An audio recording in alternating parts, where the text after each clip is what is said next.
ஸ்டெர்லைட்ல துப்பாக்கி சூடு நடந்து செத்து கிடந்தப்ப வந்த ஒரே நடிகர் அன்னைக்கு ராத்திரி விஜய் கொடுத்ததான். அது தெரியுமா உங்களுக்கு? திமுக ஆட்சி தான். கமிஷன், அது கட்டிங், கரப்ஷன். நீங்க மஞ்ச பத்திரியா? உங்க கேள்விக்கு நான் பதில் சொல்ல வேண்டிய அவசியம் இல்லை.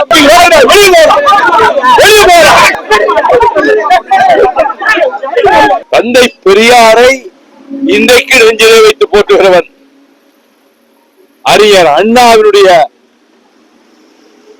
ராஜ்யசபா பேச்சுக்கள் அதை சில பேர் எடிட் பண்ணிட்டாங்க பின்னாடி. அதை பாராளுமன்றத்திலே மீண்டும் 2 வருஷத்துக்கு முன்னாடி அன்று என்ன 63 அண்ணா சொன்னாரோ, எதையெல்லாம் நீங்கள் நீக்கிறீர்களோ அதையே திரும்ப நான் இப்படி சொன்னார் அண்ணான்னு அண்ணாவினுடைய மீண்டும் பதிவு செய்து வைத்திருக்கிறவன் நான் தான். கலைஞர் அறிவித்த அத்தனை போராட்டத்திலையும் களத்திலே நின்றவன், அனைவரையும் திரட்டிக் கொண்டு போராட்டத்துக்கு ஈடுபட்டவன் நான் தான். கொலை பழி சுமத்தி நான் தூக்கி எறியப்பட்டேன். பொய்ப்பழி சுமத்தி இதை கேள்வி கேட்டீங்களா? நான் கொலை செய்வதற்கு திட்டமிட்டேன் புலிகளோடு சேர்ந்தென்று. அபாண்டமான அக்கிரமமான 1% உண்மை இல்லாத உயிரை கொடுப்பதற்கும் சித்தமாக இருந்த ஒருவரை கொலைகாரன் என்று பழி சுமத்தி வெளியேற்றியது. அதை பற்றி நீங்க என்ன சொல்றீங்க? இந்த கேள்வி கேட்டவர் கேட்ட கேள்வி கேட்டீங்க. அதெல்லாம் இல்ல, இந்த கேள்விக்கு பதில் சொல்லுங்க. அதை மறந்து அந்த கேள்விக்கு நான் கேட்ட கேள்விக்கு பதில் சொல்லுங்க. நான் கேட்கிற கேள்விக்கு நீங்க பதில் சொல்லவே தயாரா இல்ல. நீங்க நான் கேட்ட கேள்விக்கு பதில் சொல்லவே தயாரா இல்ல. நீங்க தான் கேள்வி கேட்க, நானும் கேட்பேன். அது உங்களுக்கு என்ன ரைட்டா? நீங்க தான் கேள்வி கேட்க, நான் கேள்வி கேட்க கூடாதா? உங்களுக்கு என்ன ரைட் இருக்கோ அந்த ரைட் எனக்கும் இருக்கு. நான் கேட்கிறேன். நீங்க இவ்வளவு பெரிய அரசியல்வாதிகளோட பழகிட்டு ஒரு சின்ன குழந்தையோட அரசியல் சேர்ந்த நிலை ஏற்பட்டிருக்கு. சின்ன குழந்தை இல்ல, கலை உலகில் சாவிச்சுட்டு ஸ்டெர்லைட்ல துப்பாக்கி சூடு நடந்து செத்து கிடந்தப்ப வந்த ஒரே நடிகர் அன்னைக்கு ராத்திரி விஜய் கொடுத்ததான். அது தெரியுமா உங்களுக்கு? அந்த ஸ்னோலின் வீட்டுக்கு ராத்திரி 11 மணிக்கு வந்தது விஜய் மட்டும்தான், யாரும் அல்ல. அவர் பல ஆண்டுகளாகவே அவர் மக்கள் சேவை மையத்தை அமைச்சு நடத்திட்டு வந்தாரு. மக்கள் வெறுப்பின் உச்சத்தில் இருந்தார்கள். இந்த அரசு கமிஷன் கமிஷன் கமிஷன், நீங்க உங்களுக்கு எல்லாம் தெரியும், சொல்ல மாட்டீங்க. ஒரு சதுரடிக்கு ரேட் வச்ச ஒரே ஆட்சி திமுக ஆட்சி தான். கமிஷன், அது கட்டிங், கரப்ஷன். இதை ஒழிச்சுட்டாருல. இந்த கூட்டணியில இருந்தவரை நான் மறைக்காத செய்யறேன். கூட்டணி தான் இருந்தேன். கூட்டணியில இருந்துகிட்டு பேசுறது அயோக்கியத்தனம் இல்ல. கூட்டணிக்குள்ள இருந்துகிட்டு கூட்டணி அட்டாக் பண்றது என்ன அரசியல் தர்மம்? மனசாட்சி என்ன வரும்? கூட்டணி தர்மத்துக்காக பேசாம இருந்தேன், அது என்ன தப்பு? அதான் சரியான அணுகுமுறை. கூட்டணி இருந்துகிட்டே விமர்சனம் கூடாது. உங்க கருத்தை நான் ஏத்துக்கணும். திருக்குறள் 1930 திருக்குறள் உங்கள்கிட்ட சொல்லுவேன். ஏங்க, ஒரு கட்சி கூட்டணியில் இருந்துகிட்டு அவங்கள பற்றி கண்டம் பண்றது அது நாகரிகமா? அது நாகரிகமா? தோழர், நீங்க எத்தனை கேள்வி கேளுங்க, இன்னும் 1 மணி நேரம் கேளுங்க, நான் பதில் சொல்லுவேன். என் கேள்விக்கு நீங்க பதில் சொல்லணும். நீங்க திட்டமிட்டு வந்திருக்கீங்க எனக்கு தெரியும். நீங்க எந்த பத்திரிகை எனக்கு தெரியாது. நீங்க எந்த பத்திரிகை சார்? நீங்க எந்த பத்திரிகை சார்? நீங்க எந்த பத்திரிகை? அதுக்கு பதில் சொல்லுங்க. இல்ல, எந்த பத்திரிகை சொல்லுங்க. கேக்குறீங்களா? நான் பதில் சொல்ல வேண்டிய அவசியம் இல்ல. உங்க கேள்விக்கு நான் பதில் சொல்ல வேண்டிய அவசியம் இல்ல. உங்க கேள்விக்கு நான் பதில் சொல்ல வேண்டிய அவசியம் இல்ல. நீங்க மஞ்ச பத்திரிகையா? நீங்க மஞ்ச பத்திரிகையா? நீங்க மஞ்ச பத்திரிகையா? நீங்க மஞ்ச பத்திரிகையா? நீங்க மஞ்ச பத்திரிகையா? திட்டமிட்டு வந்திருக்கீங்க. யார் உங்களை ஏறி விட்டது? யார் ஏறி விட்டது? உங்க பத்திரிகை முதலாளி ஏறி விட்டுருக்காரு. உங்க பத்திரிகை முதலாளி ஏறி விட்டுருக்காரு. நீங்க தினகரனா? நீங்க தினகரனா? அது மஞ்ச பத்திரிகை ஆயிடுச்சு. கேவலப்படுத்தி என்னை பத்தி அரபகத்துக்கு சொத்து வாங்கிட்டு உங்க மேல கோர்ட்ல கேஸ் போட போறேன். யாரு இப்ப இருக்கிற வச்சுதான் கேட்க முடியும். திட்டமிட்டு வந்திருக்கீங்க. நீங்க கோபம் மண்டலுக்காக வந்திருக்கீங்க. ஆமா, கோபம் மண்டலுக்காக வந்திருக்கீங்க. இப்ப உங்களுக்கு வேற யாரு இருக்கீங்க?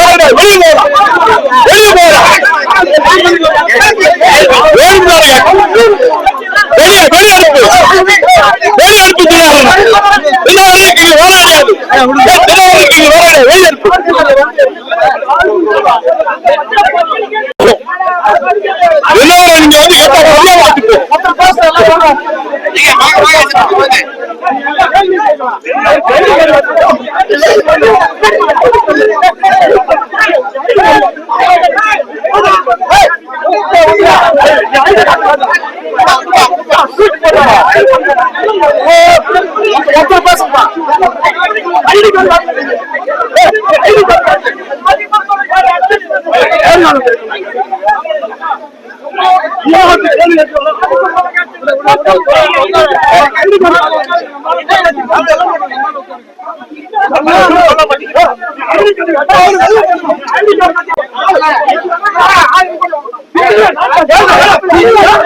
உட்காருங்கப்பா.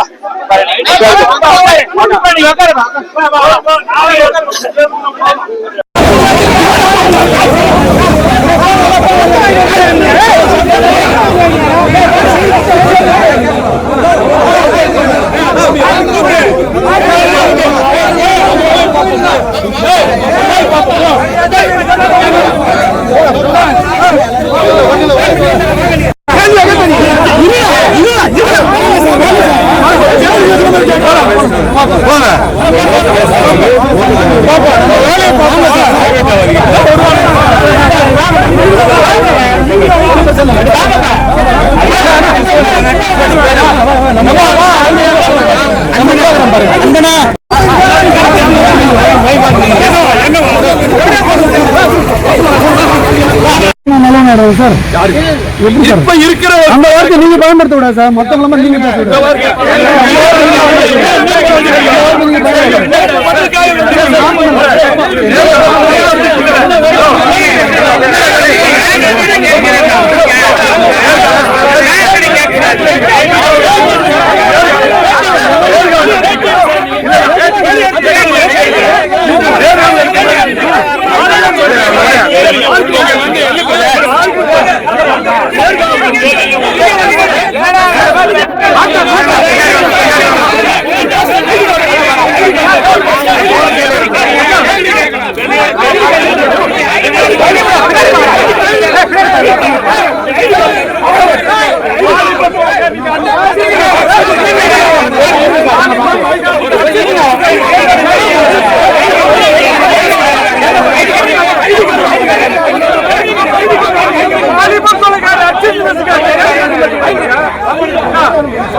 பண்ணு